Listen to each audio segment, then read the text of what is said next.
네, 매주 주말 여러분을 찾아뵙고 있습니다. 안녕하세요. 한밤이 기막힌 투자 주말 방송 진행을 맡은 정다영입니다. 저희 방송은 주식 잘 알려주는 동네 백수 오빠라는 코너로 진행되고 있는데요. 올해는 상고하저에 대비하라는 주제에 맞춰서 함께 출연하시는 김정철 본부장님이 이 증시 이슈와 주식 투자에 맞는 교육을 진행해드리고 있습니다. 오늘 방송에서는 국내 증시의 이슈를 알아보고 그 이슈에 대한 전문가님의 투자 전략 자세히 알아보는 시간 가져보도록 하겠습니다. 함께하고 싶으신 분들 하단 QR코드 스캔하시고 들어오시면 됩니다. 네, 그럼 이번 주 주식시장 이슈 브리핑 먼저 진행해 보도록 하겠습니다. 이번 주 시장에서는 AI 기대감에 대한 속도 조절 신호가 나타났습니다. 이 오픈 AI의 성장성 우려 소식이 전해지면서 이 뉴욕 증시 3대 지수가 기술주 중심으로 하락했는데요. 특히 나스닥 종합지수의 낙폭이 상대적으로 크게 나타나면서 이 AI 관련주 전반에 부담으로 작용됐습니다. 최근 오픈 AI의 수익과 신규 사용자 증가가 내부 목표에 미치지 못했다는 보도가 나오면서 그동안 빠르게 반영됐던 AI 성장 기대감에 대한 재평가가 진행되고 있는 모습입니다. 이에 따라 AI 밸류체인 전반이 동반 약세를 보였습니다. 이 AI 칩 대장주인 엔비디아가 하락했고 오픈 AI의 주요 클라우드 파트너인 오라클과 이 AI 인프라 기업 코어위브 역시 4% 이상 떨어지면서 투자 심리가 위축됐습니다. AI 성장 지속성과 속도가 향후 시장 향방을 가를 핵심 변수로 작용할 전망인데요. 자세한 내용 잠시 뒤에 알아보도록 하겠습니다. 네, 다음으로 오늘의 교육으로 주식의 기본적 분석에 대한 교육을 진행해드린다고 합니다. 가치 평가를 하기 위해서 재무제표를 알아야 하는데 오늘이 세 번째 시간입니다. 주식시장 중요 이슈부터 교육까지 잠시 뒤 자세하게 알아보도록 하겠습니다. 오늘 함께 해주실 김정철 본부장님 모셨습니다. 안녕하세요, 본부장님. 네, 안녕하십니까. 반갑습니다. 김정철입니다. 네, 굉장히 오랜만인 것 같은데 이번 주가 이제 녹화일 기준으로 3거래일 정도 지났어요. 네. 네, 이번 주 시장 어떻게 보셨을까요? 지금 이제 거침없이 가던 국내 증시가 이제 암초를 만날 뻔도 했는데 그 네. 암초에도 결국은 뚫고 암초를 때려 부시고 가고 있다 지금. 계속 네, 반등장이 그런 나오면서 네. 반등장이라보다 이제 계속 이것 때문에 밀리겠지, 저것 때문에 밀리겠지 하고 있는데 안 밀리고 그냥 계속 앞으로만 가고 있다. 이렇게 좀 보시면 다행이네요. 좋을 것 같고요. 다행이라기보다는 이게 이제 좀 쌓이면 사실 이렇게 좋은 징조는 아닌데 제가 봤을 때는 우리가 이제 오늘 녹화를 수요일 날 하고 있기 때문에 네. 내일 목요일 날 아침에 나올 내용들이 좀 분수령이 상당히 될 것 같습니다. 그러니까 지금 보시면은 내일 아침에 우리가 맞이해야 될 뉴스로는 FOMC 기준금리 결정과 그다음 추가로 이것뿐만 아니라 구글, 메타, 아마존, 그다음에 마이크로소프트, 퀄컴까지 시적 발표, 빅테크 시적 발표들이 쭉 나오는데 이게 사실 제일 중요하거든요. 요거를 지금 우리가 확인하지 않고 지금 TV 방송을 하고 있기 때문에 사실 제가 뭐라고 얘기 드리기가 조금 그렇지만 제 나름대로의 예상을 오늘 좀 제가 담아왔으니까 시청자 여러분들 끝까지 한번 보시면 좋을 것 같고 저는 이제 마냥 좋게만 보고 있지는 않습니다. 그 이유들에 대해서는 제가 얘기를 좀 드릴 거고 그럼 그렇다고 해서 그럼 지금 삼성전자랑 SK하이닉스 다 던지고 팔아야 되느냐? 그건 아니라는 거.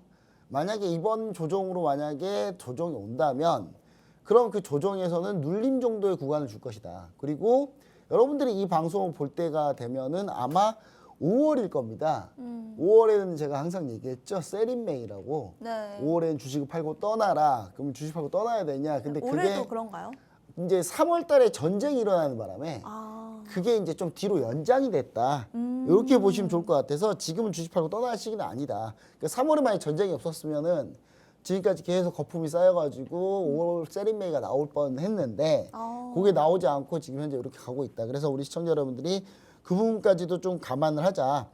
다음 달 5월에 그렇게 좀 좋은 상황이 아닐 수 있다라는 거는 어느 정도 예상 갑니다. 왜냐하면 3월 달에 전쟁을 했고 3월 달에 전쟁해서 나왔던 지표들이 5월 달에는 4월 달 지표가 나오거든요. 그러면 전쟁으로 해서 클라이막스에 와 있던 지표들이 4월 달 지표가 5월에 나오기 때문에 그러면은 분명히 이제 일부 조정의 빌미가 될 수 있다. 그리고 거기에 빅테크 시적 발표에서 비용 부분이 계속 문제가 되고 있는데 그 비용 부분은 제가 또 뒤에서 또 이게 어떤 식으로 지금 또 전환이 되고 있는지를 다시 한번 또 설명을 드릴 겁니다. 그래서 그 내용 한번 보고 판단해 보시면 좋지 않을까. 그럼에도 불구하고 그 이외에도 다른 종목들, 일부 종목들은 충분히 가능성 있는 종목들이 많이 있으니까 그걸 오늘 또 히든 정보를 가지고 나왔으니까 끝까지 함께 하시면 좋을 것 같습니다.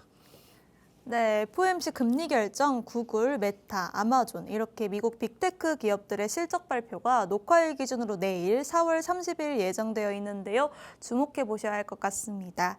네, 저희 김정철 본부장님과 함께 투자 전략, 가격 전략 세우고 싶으신 분들 하단 QR코드 스캔해 주시고요.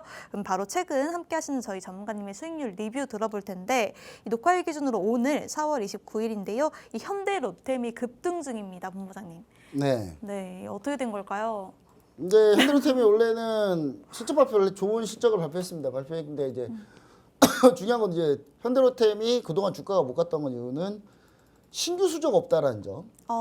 근데 기존의 수주 잔고로 따지면은 모든 방산주 통틀어 여기가 가장 최고입니다. 가장 수주 잔고는 제일 많아요.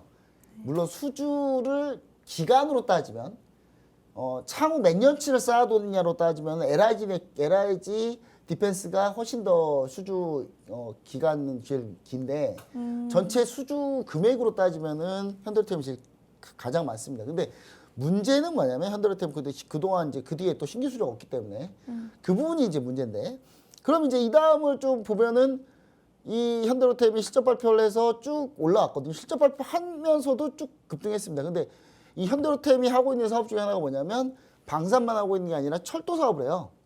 근데 이 철도가 또 좋아요. 베트남 고속철 우리나라 깐다고 지금 그러고 있잖아요. 그거 현대로템이 하는 거거든요. 이제 그러다 보니까 이제 철도 자체도 좋다. 근데 여기서 이제 현대로템은 오늘 현재 그래서 급등을 하고 있는데 결국은 이제 전고점까지 왔고요. 여기만 벗겨내면 신고가입니다. 역사적 신고가인데. 그럼 매수해야 되나요? 그 전에 매수했어야죠. 그 전에 보시면은 여러분 기술적 분석으로 보시면은 아래 하단 QR 코드를 스캔하고 여러분들 많이 들어오신다면 여러분 보시면은 이제 이렇게 여기 라인이 이렇게 있거든요. 여기 라인이 있는데 이 라인이 이제 16만 5천 원 라인입니다. 제가 이 16만 5천 원 라인에 도달하면 현대로템은 사야 된다라고 계속 얘기를 드렸고요. 맞아요. 실제로 16만 5천 원에서 많은 기회를 줬습니다. QR코드가 지금 안 뜨고 있는데 QR코드를 이제 스캔하고 들어오신 분들한테 제가 계속 이 지점을 얘기 드렸고 실제로 이게 2025년 8월 20일에 한번 왔었고요. 2025년 11월 24일, 그 다음에 12월 2일, 그 다음에 이게 전쟁 동안에 2번 왔었어요. 두 번, 그러니까 기회는 좋습니다, 분명히. 근데 그리고 나서 돌려세웠죠. 아이고, 죄송합니다. 돌려세우면서 이제 급등을 하고 있는 이제 그런 상황입니다. 근데 앞으로 이제 오늘은 왜 그러냐? 폴란드에서 K2 후페전차 라이센스 생산이 계약이 완전히 체결이 됐다. 근데 이거는 이미 원래 나온 내용입니다. 원래 나온 내용이고 이거를 다시 확인하는 뉴스인데 확인하는 뉴스 따위로 오늘 오르고 있다. 이거는 원래 오를 것 같다. 그냥 이렇게 보시는 게 맞지 않을까. 그래서 이제 요거 하나 있고요. 이제 다음 이제 또 PPT 화면을 보면서 수익률 리뷰 한번 해볼 텐데요. 이것만 있는 건 아닙니다. 이것만 있는 건 아니고 이거 말고도 훨씬 많이 있는데 지금 한번 화면을 한번 보도록 하겠습니다. 보시면은 이제 일단 하나 에어로스페이스입니다. 하나 에어로스페이스는 뭐 변함이 없이 그냥 415% 수익률로 현재 가고 있습니다. 근처 여기서 왔다 갔다만 하고 있는데 참고로 LIG 하나 에어로스페이스는요 2024년 종목입니다. 계속 들고 있어요 지금. 2024년부터 지금까지 약 1년 6개월 넘게 보유 중에 있습니다. 자 그리고 여러분 효성중공업입니다. 400만 원 돌파했던데요. 네. 네, 400만 원 돌파했죠. 네. 드디어 우리는 매도했습니다. 드디어 수익 실현했고요. 수익률은 200% 정도 나왔습니다. 200% 정도 나왔고요. 201.1% 나왔어요. 201.1%.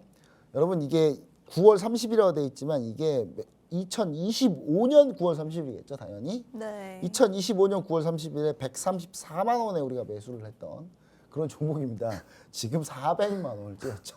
400만 원. 예, 참고로 이거 이제 어떤 분들이 그랬어요. 어떤 분들이 한 주당 주가가 너무 비싸서 못 사겠다. 아니 13만 원 10주 사는 거랑 130만 원 10주 한 주 사는 거하고 똑같거든요. 그 아무 다른 게 단 하나도 없어요. 근데 이건 왜 그렇게 생각하는지 참 저는 이해를 못 하겠더라고요. 근데 결국은 효성중공업이 400만 원을 찍으면서 201%에서 저희는 이제 일단 수익 실현 했는데 그럼 여기서 끝나느냐? 재공략 하시나요? 일단 제가 보고 있는 거는 이제 좀 이따 AI 관련한 내용을 좀 들어보시면 아시겠지만 약간 이 부분이 하나가 있기 때문에 일단 한번 쉬었다 가자. 라는 의미다. 이렇게 좀 보시면 좋을 것 같습니다. 그래서 일단 한번 저희가 스위치를 했고 이 다음 넥스트를 또 다시 노리고 있는데 제가 다른 형태로 좀 전력 설비 관련주도 좀 보고 있으니까 그거는 아래에 는 QR코드를 스캔하고 여러분들이 같이 들어오시면은 제가 그때 다시 한번 얘기 드리도록 하겠습니다. 자, 그 다음 SK하이닉스입니다. 역시 마찬가지로 작년 10월 22일 날 여러분들 10월 22일 날 여러분들 같이 이렇게 함께 했던 종목이고요. 매수가를 아예 그냥 여기 적어드렸어요. 47만 원이라고. 예, 47만 원 정확히 터치하고 지금 SK하이닉스가 계속 올라가는 동안 단 한 번도 판 적이 없습니다. 단 한 주도 안 팔았어요. 지금까지. 단 한 주도 판 게 없어요. 수익률은 174%입니다. 174%인데 SK하이닉스는 당분간 좀 쉴 것 같아요. 저는. 쉴 것 같은데. 그럼 매도를 해야 하는 거 아닐까요? 아니요. 지금 매도를 왜 안 하냐면 아래에다 QR코드 스캔하고 들어오신 분들도 역시 똑같은 질문 해요. 지금 일단 그럼 매도하고 좀 내려갈 때 다시 사면 되지 않나요? 근데 그게 누구나 계획은 있어요. 예. 얻어맞기 전까지는 누구나 다 계획이 있습니다. 그 계획은 있으면 뭐예요? 내려갈 때 막상 못 사고 올라와 버리면 갑자기 급등 나와 버리면 그때부터는 영원히 못 사는 거예요.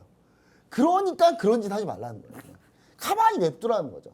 가만히 냅두라는 거고 그리고 2분기가 실적이 최고 피크가 될 가능성이 높은데 그럼 2분기 실적 피크가 됐을 때 3분기에 꺾이는 걸 확인할 때쯤 매도하는 거지. 그러면 우리가 매도한 시점이 6, 7, 8월 뭐 이때쯤 될 거예요. 그래서 그걸 좀 여러분이 생각해 보자. 그래서 지금은 잠깐 쉬어가는 국면이라고 해서 매도하면 안 된다. 오히려 비중을 못 채운 분들은 오히려 조정받을 때 조금씩 사서 추가로 비중을 좀 더 채우는 것도 좋은 방안이다. 제가 약간 이렇게 생각을 하고 있습니다. 참고로 어제 마이크론이 어제라고 하는 건 이제 화요일인데요. 제가 이제 오늘 29일이고 28일 날 미증시 28일 날 그 마이크론이 급락했거든요. 근데 시간에 지금 다 돌렸어요 다시. 그러니까 그런 부분들을 좀 감안하면 변동성이 좀 있다 보니까 마이크론보다도는 이제 앞으로 더 많이 갈 거기 때문에 그 부분을 좀 여러분들 생각해 보시고 SK하이닉스가 의미 있는 가격대가 그럼 언제 나오느냐? 아래다 QR코드 스캔하고 들어오시면 아마 제가 실시간 얘기를 드리겠지만 미 증시의 ADR이 상장이 되는 그 시점 거기가 아마 거의 마지막이 될 가능성이 높다. 그럼 정확한 타이밍이 언제냐? 그러니까 들어오시라는 거예요. 아래다 QR코드 스캔하고 들어오시면 그 매도 시점을 알려드리고 삼성전자, SK하이닉스 둘 다 매도 시점 알려드립니다. 삼성전자 노조 파업 이슈로 계속 이제 시청자들 불안해하는데 노조도 사람이라면 안 그러겠죠? 아니 반도체 공장을 멈추는 순간 몇 조가 그냥 날아가는데 그걸 그렇게 하겠습니까? 설마? 예. 자, 그 다음에 코리아 서킷 108% 수익 실현하고 다시 밀렸다가 다시 올라가고 있어요. 근데 이거는 우리가 어떻게 공략했다?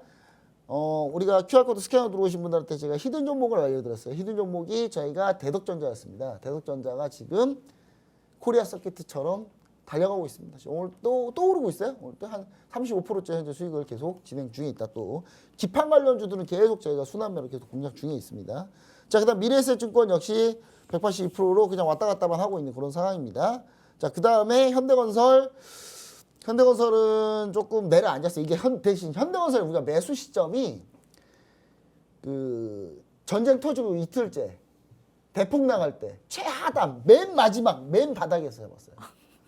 그래서 지금 저희가 수익은 37%인데 수익이 크게 났다가 지금 수익이 좀 깔아앉고 있습니다. 지금 깔아앉고 있고 지금 22동평선이 뚫린 상태인데 현대건설은 그래도 실적 발표를 이번 주에 실적 발표합니다. 실적 발표하기 때문에 그 실적 발표 보고가 들어가 있습니다. 보고할 건데 아마 그때가 휴장일 거예요. 근로자의 날. 그래서 아마 실적 발표 확인이 안 될 수도 있다. 근데 요거는 이제 제가 보면서 계속 얘기 드릴 거고요. 자. 바이오프로입니다. 바이오프로는 70% 수익 완료했고요. 이거는 천국 원투 관련주.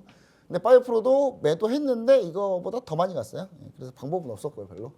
제가 괜히 매도해가지고 죄송합니다. 자, 그다음 KSSM입니다. 우리가 이거를 이제 3월 30일 날 저희가 이거 히든 종목으로 제가 흑백 주식에서 히든 종목으로 제가 얘기 드렸던 종목인데.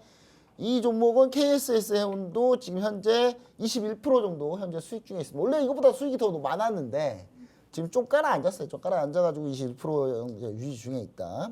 자, 그 다음에 이거는 가장 최근 겁니다.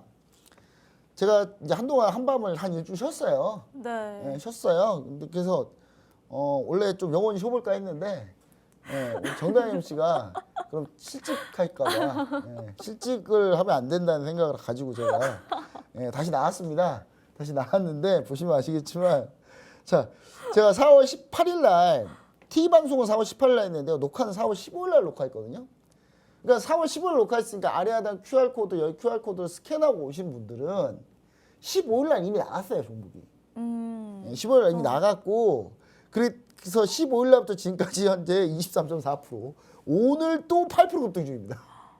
오늘 GST 8% 급등 중이고요. 잘 가고 있다 현재 그렇게 좀 보시면 좋을 것 같고 GST 제가 여기 반도체 칠러 스크러버 장비를 납품하고 있다. 엑시냉거 최선호주 2016년 이익 차상 최대 전망 저 차트 딱 보면 여기잖아요. 여기. 딱 보이시죠? 딱 요때 딱 가지고 나와서 요때 딱 바로 들어간 겁니다. 23.4% 현재 수익 중에 지금 들어가도 있습니다. 되나요? 오늘 급등했다니까요. 자꾸 지금 들어갔다니. 그러니까 미리 하라고요. 미리. 그러니까 우리 개인 투자 지금 아니 아래 하단 QR 코드 스캔하고 들어오신 분들이 또 똑같이 물어봐요. 지금 들어가면 되나요? 아니 미리 들어오셨어야지. 그렇죠? 그럼 이제 제가 오늘 히든 종목 있으니까 오늘 히든 종목을 또 보시면은 그거는 이제 그때 공략한 타이밍을 잡아서 다시 얘기 드리겠죠. 이렇게 해가지고 제가 수익률 리뷰 마치도록 하겠습니다. 네, 수익률 리뷰까지 들어보고 왔습니다. 수익률이 너무너무 좋은데 이 한화 에어로스페이스 무려 400% 넘는 수익 진행 중이고요. 효성중공업 200% 넘는 수익 달성하셨습니다. 또 이 종목 재공략 타점도 잡고 계신다고 하니까요. 궁금하신 분들 하단 QR코드 스캔하시고요. 하이닉스 174% 넘는 수익률 상승 중이고요. 코리아 서킷도 108% 수익 완료했습니다. 이 외에도 종목들이 너무너무 많은데 저희 본부장님과 함께 실시간으로 투자 전략, 가격 전략 세우고 싶으신 분들 지금 바로 아래 하단 QR코드 스캔하시고 들어오시면 됩니다. 네, 그럼 다음으로는 이슈 질문으로 넘어가 보도록 할 텐데 이 오픈 AI의 성장성 우려 소식이 전해지면서 뉴욕 증시 3대 주가 지수가 기술주 중심으로 하락했습니다. 이 하락세는 오픈 AI의 최근 수익과 신규 사용자 증가 이 자체가 목표에 미치지 못했다는 보도가 나오면서인데요. 본부장님, 우리 증시에는 대응을 어떻게 해야 할까요? 네, 일단 제가 이게 단순한 요거, 버블인지 아니면은 버블이라기보다는요. 이게 여러분들이 이제 이걸 좀 생각을 하셔야 되는 게 뭐냐면 지금 상당히 중요한 구간에 와 있다. 왜 중요한 구간에 와 있느냐?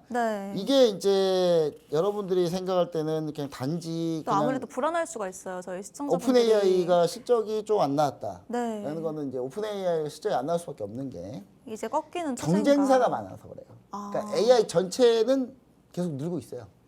근데 경쟁사들이 더 잘해서 그렇습니다. 구글의 제미나이가 한참 오픈 AI를 추월한 적도 있었고 그러다 보니까 구글 제미나이로 와 갔겠죠. 네. 최근에는 바로 이 회사 때문에 난리가 나 있습니다. 그래서 오늘 이거를 여러분한테 얘기를 드리려고 합니다. 자 보시면은 이제 자 엔트로픽 미토스 쇼크라고 뭐 회사인가요?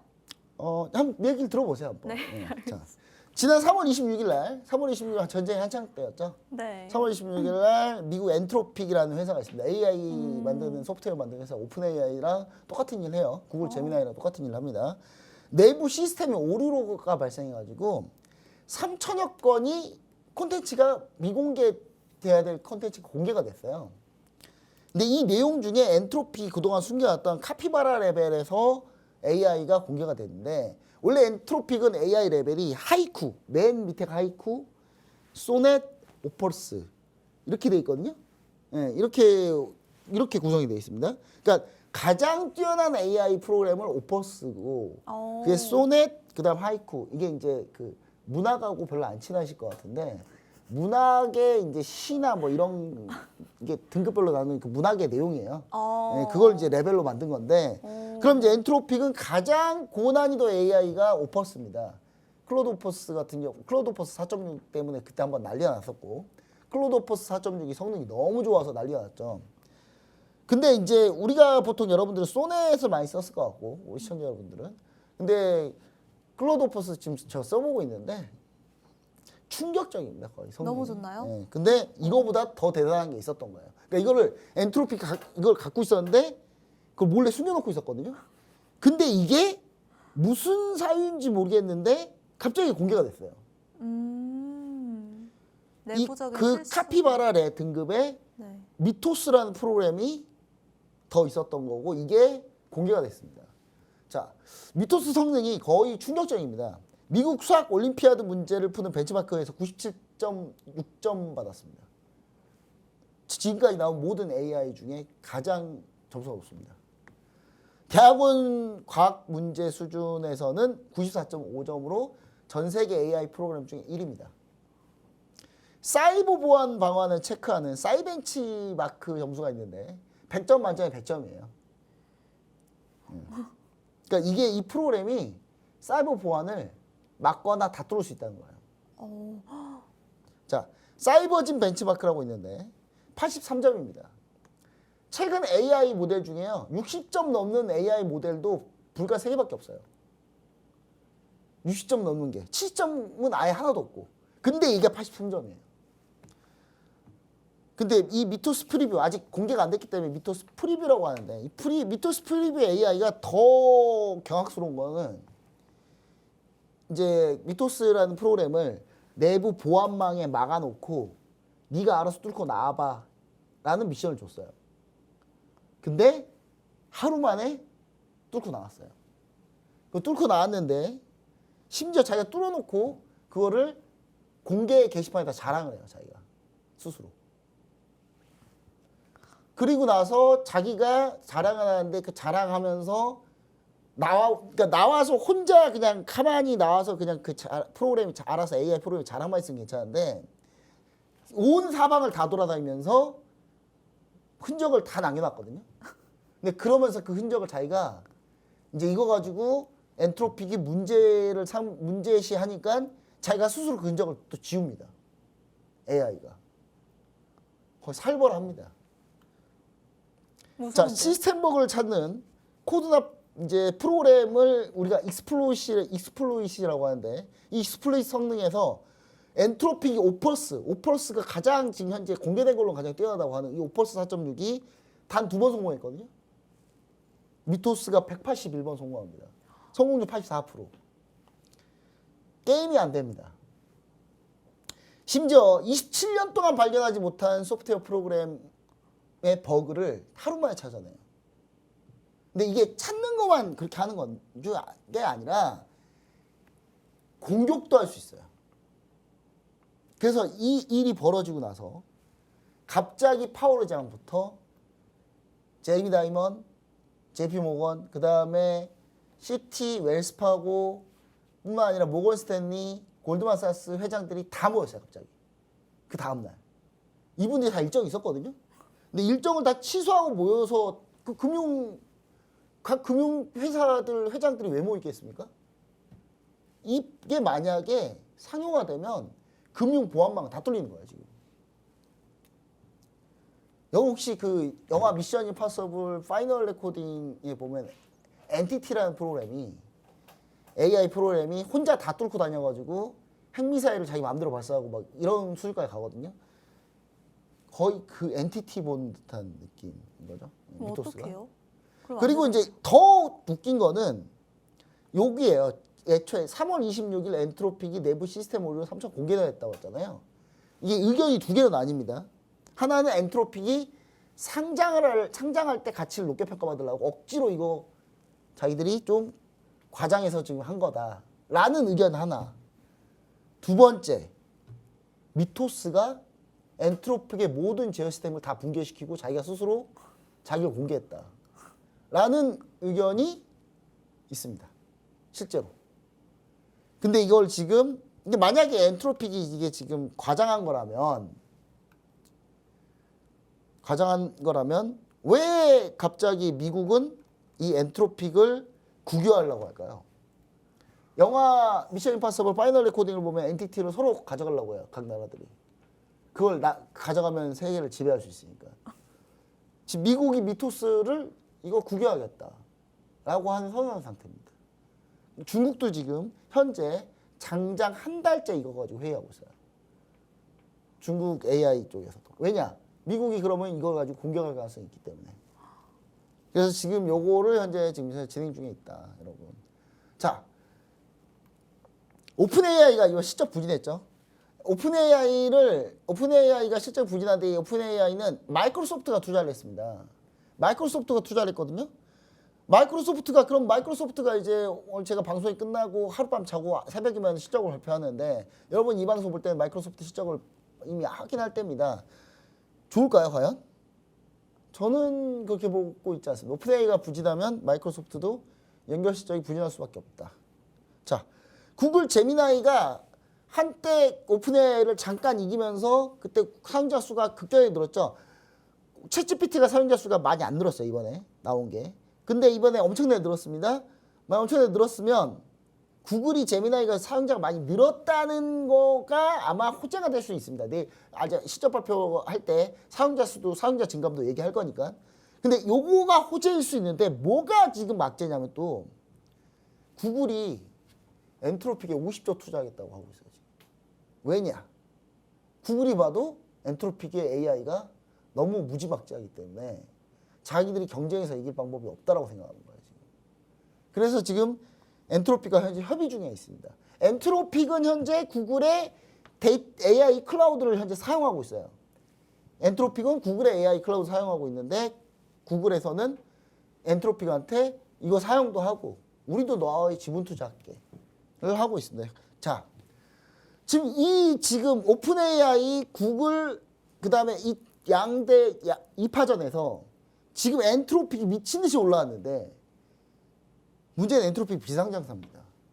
그럼 그럼 사람들 시각은 챗GPT가 안 좋고 구글 제미나이가 좋아봤자 구글은 비용 왕창 투자할 건데 그러면 상장사들 중에는 투자할 게 없는 거예요. 그럼 지수 떨어지죠.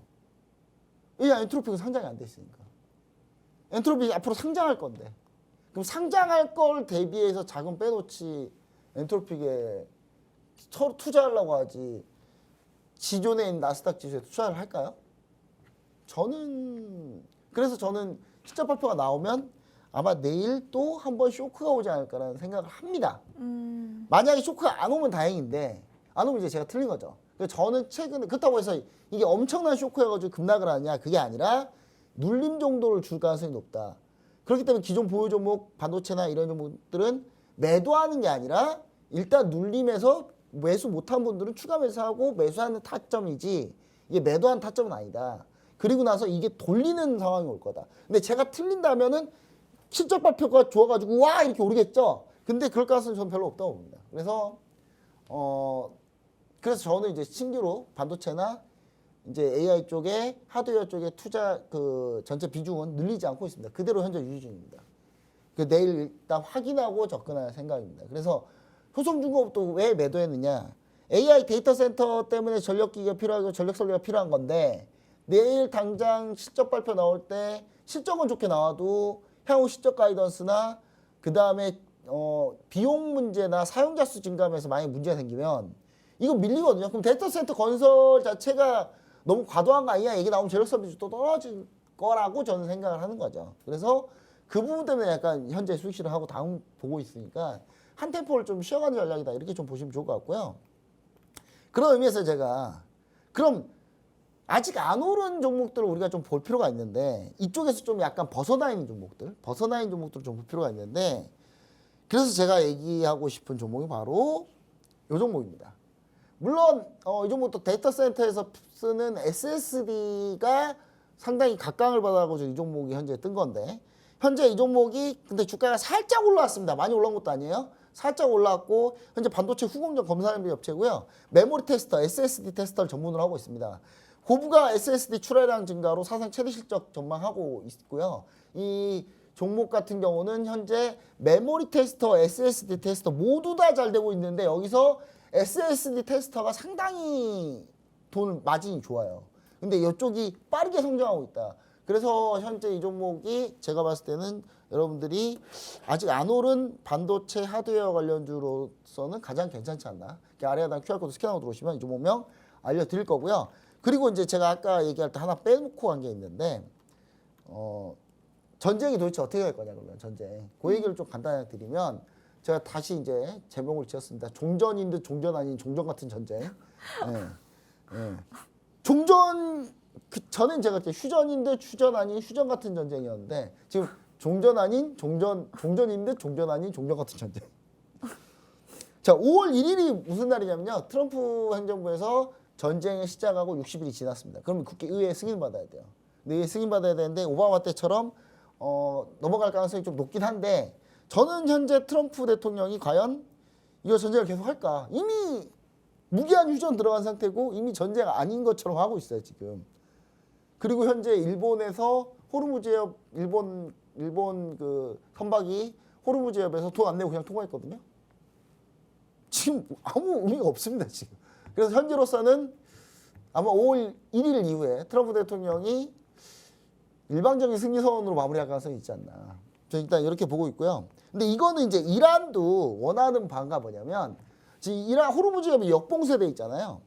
그럼 이란도 지금 석유를 팔아야 되는데 석유 팔 배가 못 나가요. 그럼 어떻게 되겠습니까? 석유를 저장해 놔야 되겠죠? 근데 석유는 근데 계속 캐고 있잖아요. 석유 계속 캐고 있는데 저장을 해놔야 돼요. 저장할 곳이 나중에 모자르게 되죠? 그럼 더 이상 안 캐면 되지 않나요? 여러분, 석유 시추 시설은 안 캔다고 안 캐지는 게 아니에요. 왜냐하면 이게 압력이나 이 뽑는 그 압력이나 이걸 일정 수준 유지를 해줘야 되거든요. 그럼 일정 수준 계속 뽑아야 돼요. 좀 줄일 수 있습니다. 줄일 수 있는데 이게 줄이는 것도 시간 두면서 줄이는 거지 급격하게 줄일 수가 없어요. 그렇기 때문에 감산이 안 됩니다. 그러니까 만약에 이란이 더 이상 저장 공간이 없어가지고 이거를 억지로 막는다 그럼 유전 터집니다. 유전 터지면 복구하는데 몇 년 걸려요. 그거 하겠습니까, 이란이? 그럼 어딘가에는 이란도 어딘가에는 석유를 갖다 놓고 있어야 되는데 놀 데가 없는 거죠, 지금. 그럼 이란도 결국 뭘 원한다? 결국 호르무즈 해협 역봉쇄가 풀리는 거를 원할 수밖에 없다. 그러면 서로 여기서 접점이 맞아서 서로 이렇게 크로스돼서 갈 가능성이 높다. 다만 이스라엘 헤즈볼라 전쟁은 계속 할 것 같고요. 이스라엘은 그냥 우리 상관없다. 헤즈볼라 이렇게 전쟁하겠다라고 할 가능성이 높고 전쟁 이후 호르무즈 해협 개방이 풀려도 빠르게 풀린다 하더라도 한동안 유가는 $80 이상 갈 가능성이 높습니다. 그래서 지금 유가가 사상 가장 정점에 와 있다. 유가 현재 가격이 이번 전쟁을 해서 이 다음은 유가를 이제 유가 상반보다는 하반인데 빠르게 떨어지지 않는다라는 거. 그 부분을 좀 생각하셔야 될 것 같고 거기에 대한 히든 종목이 있습니다. 오늘 또. 자, 한국, 일본, 중국. 지금 일본은 뭐죠? 일본은 지금 무슨 위크입니까? 무슨 위크예요? 골드 위크입니다. 골드 아, 위크. 정말요? 4월 29일부터 당장 9일간 쉬어요. 오, 너무 좋겠다. 네, 그래서 지금 일본으로 놀러 많이 가잖아요. 아, 그래서 다녀오셨. 전 다녀왔고, 저 아. 다녀왔는데, 제가 놀러 간 거 아니에요. 저는 그렇죠. 저 놀러 간 거 네, 아닙니다. 일하러 자꾸 가셨으니까. 논다고 네. 얘기하시는데. 그쵸, 맞아. 네. 아니죠. 고물가, 고유가로 근거리 해외여행 가야 됩니다. 왜냐? 지금 현재 유료할증료로 봤을 때는 동남아 수준만 가도 유료할증료가 확 뜁니다. 네. 확 뛸 수밖에 없겠죠, 여러분. 당연히. 근데 유럽 가겠습니까? 유럽 가겠어요? 미국 가겠어요? 미국 미국 가시잖아요. 미국 지금 유료할증료 얼마인 줄 아세요? 유료할증료 거의 190만 원 나옵니다. 거의 유료할증료만. 지금 티켓 보면 190만 원 정도 나와요. 이게 편도예요, 편도. 왕복이면 300 얼마, 거의 400만 원 나와요. 유료할증료만. 예. 그냥 원래 비행표 말고 유료할증료가 한 400 나오는 거예요. 자, 가겠습니까? 어디 이래가지고 못 가겠죠. 400만 원이면 그냥 저기 동남아에 가도 돼요. 할증료 유료 할증료만 가지고도. 자, 지금 보시면은 그래서 카지노 및 호텔 실적이 우리나라 중국이나 일본 사람들도 아마 그 생각을 할 거다. 일본 애들은 어디 가고 싶어 할까요? 중국 가고 싶어 할까요? 중국 가면 중국 애들이 막 때릴지도 모르는데. 그러면 일본 애들 또 한국 오고. 그럼 중국 애들은 어디 가고 싶어 할까요? 일본이랑 지금 사이 안 좋은데 굳이 일본 갈까요? 근데 중국은 역시 금방 있더라고요. 그새 일본으로 그새 가더라고요. 근데 그 빈도수는 훨씬 적다. 그냥 한국으로 몰릴 가능성이 높다. 그러면 여러분 카지노 호텔 쪽 보셔야 된다. 지금 GSP&L 주가가 급등하고 있거든요. GSP&L을 지금 따라가긴 늦었고 그러면 우리가 볼만한 거는 사실 이 종목을 볼만하지 않을까라고 해서 제가 가지고 나온 거고요.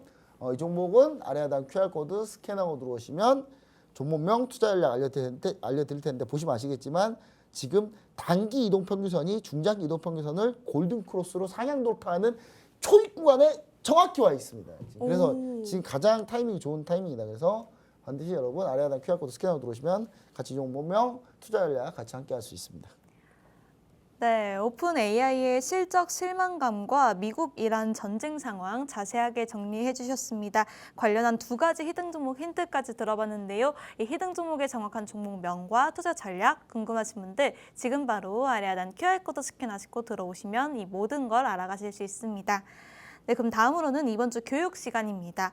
이 지난번에 이어서 주식의 기본적 분석에 대한 교육 진행해 주신다고 하는데요. 가치 평가를 하기 위해서 재무제표를 먼저 알아야 하는데 오늘이 세 번째 시간입니다. 본부장님 교육 부탁드립니다.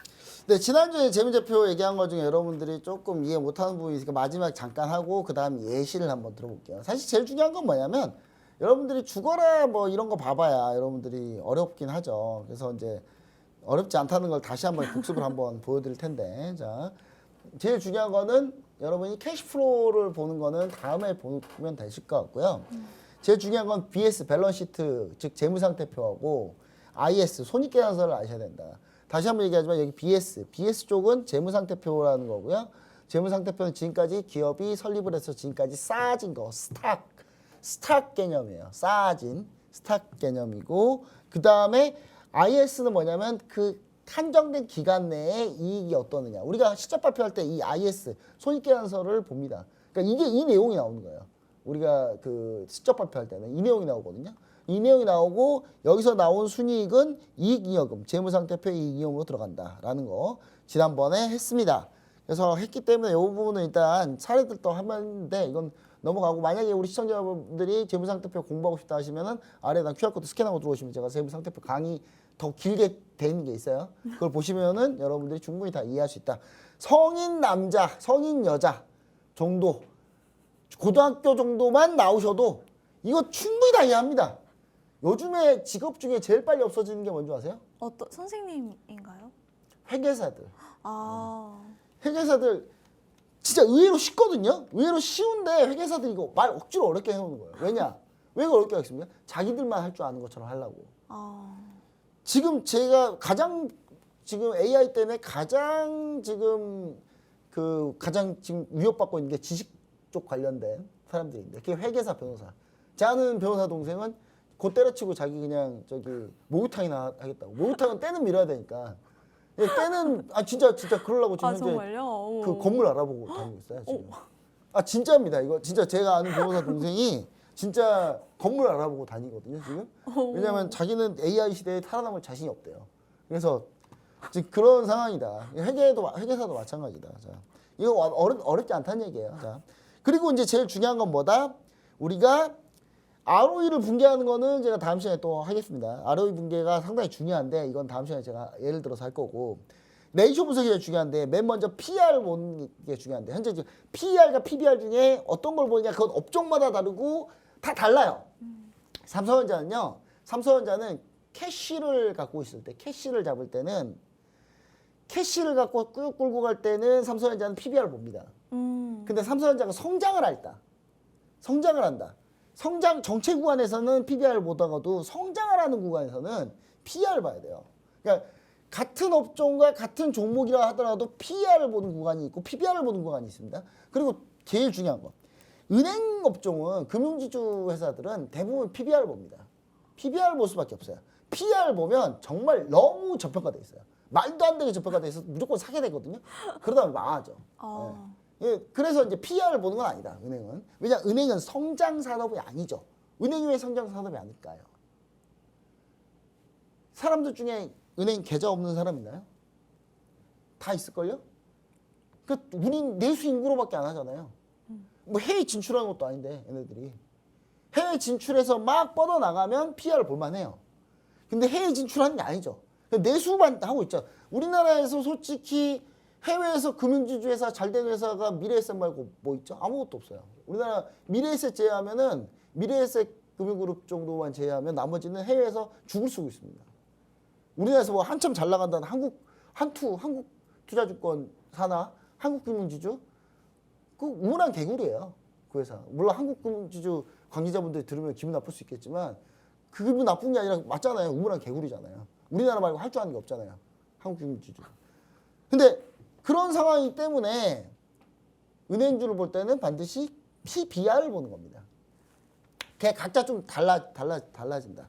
근데 성장주, 급격하게 성장하는 뭐 화장품이나 뭐 이런 쪽에 산업군에 들어왔다. 그럼 PER 보기 시작하는 거예요. 그때부터.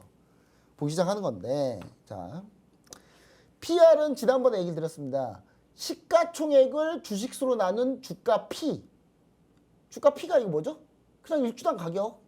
삼성전자면 22만 얼마 뭐 이런 이게 일주당 가격이잖아요. 어차피 그 주가가 어차피 시가총액을 주식수로 나눈 거예요. 그렇죠? 자, 그러면 순이익을 주식수로 나눈 걸 뭐라 한다? EPS, earning per share. earning per share. 그러니까 earning, 이익을 per 나눈다. 뭘로? 쉐어로, 주식수로 나눈다. 이걸 EPS라고 합니다. 물론 EPS라는 게 주식수가 달라지면서 달라질 수 있어요. EPS는 diluted EPS라 그래가지고 희석 EPS를 구할 수 있습니다. 왜냐? 유증을 하거나 무증을 하거나 주식수 감자를 하거나 주식을 소각하거나 자사주 소각을 해버리면 주식수가 달라지거든요. 그러면 EPS가 달라질 수 있습니다. 그런데 거의 대세의 시장 없다. 굳이 그거 신경 안 쓰셔도 된다. 그걸로 떨어질 거였으면 안 그래도 떨어지긴 종목이에요. 그 종목. 원래 떨어질 종목은 그냥 떨어지는 거예요. 자, 근데 EPS가 이렇게 있는데, 그럼 주가와 EPS가 있는데, 이 주가를 EPS로 나눕니다. 그러면 숫자가 어떻게 돼야 될까요? 숫자가 많으면 고평가겠죠. 주가가 높은 거니까.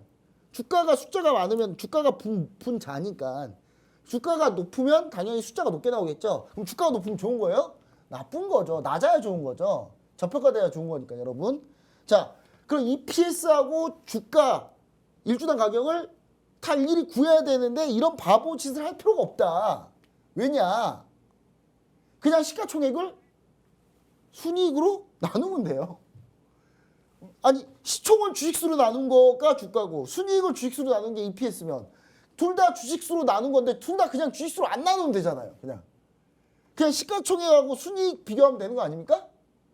아주 간단한 거예요. 이거는 여러분 제가 얘기하는 거는 절대 수학을 얘기하는 게 아닙니다. 산수를 얘기하는 겁니다. 이거 산수하는 거예요. 여러분 저랑 지금 산수하는 겁니다. 자, 그럼 시가총액을 주식수로 나누면 된다. 라는 아주 간단한 시가총액을 순이익으로 나누면 된다. 아주 간단한 건데 중요한 거는 순이익을 써야 되느냐는 거예요. 꼭. 이거는 또 업종마다 종목마다 섹터마다 다릅니다. 어떤 데는 영업이익을 쓴 데가 있고 어떤 데는 순이익을 쓴 데가 있고 그러면 순이익하고 영업이익 차이점이 뭡니까? 간단해요, 여러분.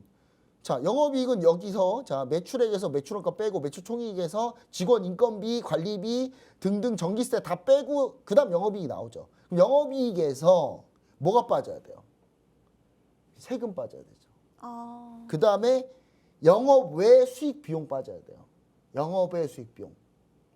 그러니까 여러분, 자 A라는 기업이 정관에 명시를 합니다. 우리의 본 사업은 이겁니다. 근데 이거만 하지 않고 우리는 요것도 합니다. 예를 들면 옛날에 싸이 아버님께서 가수 싸이 아버님께서 뭘 반도체 회사 하고 있었어요. 근데 이제 싸이가 강남스타일로 대박이 나니까 정관에 추가합니다. 뭐라고 추가하냐? 엔터 사업을 추가해요. 그럴 수 있죠. 그러면 그 회사는 엔터가 본업입니까? 아니죠. 자, 그럼 영업이익은 반도체에서만 영업이익이 나오는 거예요. 그리고 그 상태에서 엔터 사업은 뭡니까? 영업 외 수익 비용인 거예요. 그러니까 그 회사의 본업이 아닌. 자, 그리고 예를 들어서 대손충당이다. 아니면 뭐 예를 들어서 무슨 비용으로 잡아놓은 게 있다. 이게 뭐 일회성 비용이다. 라고 하면은 그게 여기에 잡히는 거죠. 그리고 쭉 내려가면 또 extraordinary 아이템하고 discontinuing operation이라고 해가지고 이게 계속 사업 손익이 나오면 그 계속 사업 손익에서 일회성으로 발생된 불가항력적인 그런 약간 비용들이 있으면 그걸 또 빼요. 그래야 순이익이 나와요. 근데 이 회사가 중요한 건 이건 대부분 다 일회성일 가능성이 높단 말이에요.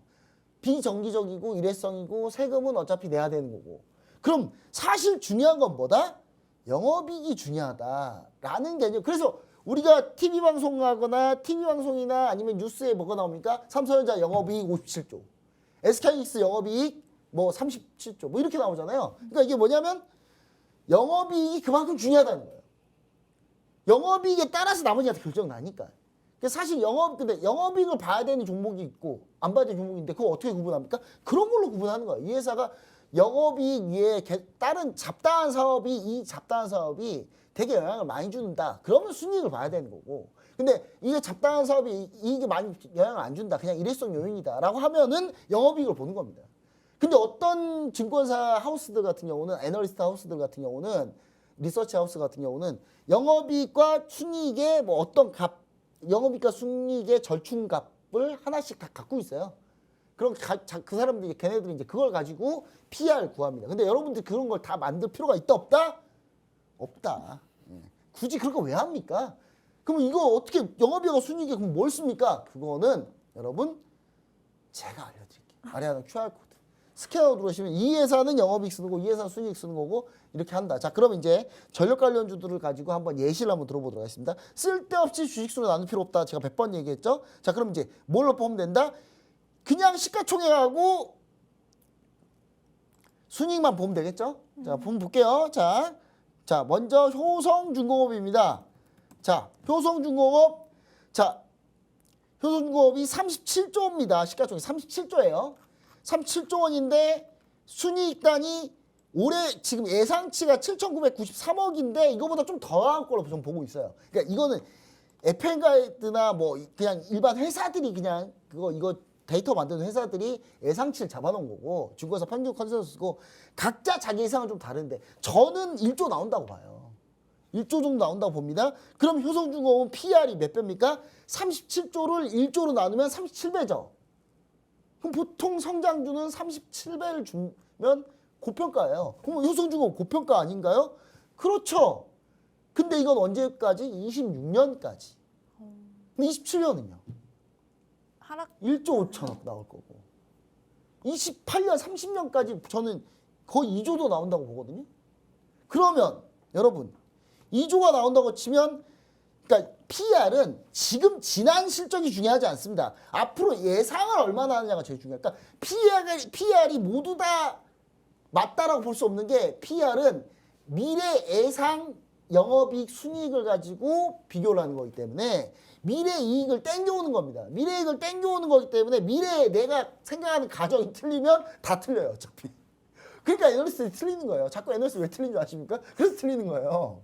자, 보시면 아시겠지만 37조인데 저는 2조까지도 나온다고 봐요. 그러면 PR은 겨우 20배. 그럼 성장주가 25배 준다고 치면 아직도 효성중공업은 올라갈 업사이드가 25% 이상 남아있다. 근데 25% 남아있으니까 저는 많지 않다. 그래서 매도한 겁니다. 자, 그리고 간단하게 뭐 4일전기랑 뭐 나머지 볼 텐데 이건 다음 시간에 제가 정확히 또 볼 테니까 저녁 관련주 쭉 비교하고 반도체 쭉 비교하고 이렇게 할 거니까 반드시 아래 하단 QR코드 스캐너 들어오시면 제가 그 내용도 자세히 다시 한번 올려드리도록 하겠습니다. 네, 주식의 기본적 분석, 이 재무제표에 대한 교육 들어봤습니다. 이 내용 접목시켜서 투자 전략 세우고 싶으신 분들 하단 QR코드 스캔하시고 들어오시면 저희 김정철 본부장님과 함께 하실 수 있습니다. 또 본부장님, 마지막으로 또 5월 맞이해서 추천해 주실 종목 같은 거 없을까요?